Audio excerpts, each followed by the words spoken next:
ఈ సోప్ చూడండి ఎంత బాగుందో. ఎంత మనం రుద్ది స్నానం చేసుకున్నా ఇది అరగదు. ఎందుకంటే ఇది ప్రకృతి ఇచ్చిన సోపు.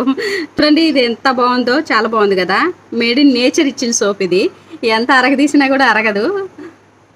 అసలు చూడండి ఎంత అందంగా ఉందో. మైసూర్ శాండిల్ లాగా ఉంది ఈ సోప్ అయితే, సేమ్ డిటో.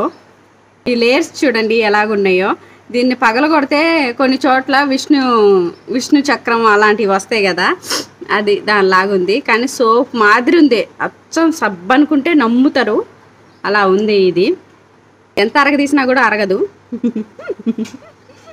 బీరకాయ పీచు దీనికి మొత్తం రాసేసి రుద్దుకోవచ్చు, అంత బాగుంది ఇది. రౌండ్గా ఇటు పక్క బీరకాయ పీచు లాగా ఉంటుంది, దాన్ని కొన్ని చోట్ల వాడతారు. బాగా స్ట్రాంగ్ బాగుంటుంది అది బీరకాయ పీచు, నాకు తెలుసు. దాన్ని తీసి దీనికి యాడ్ చేసి రుద్దుకోవచ్చు ఇలాగా.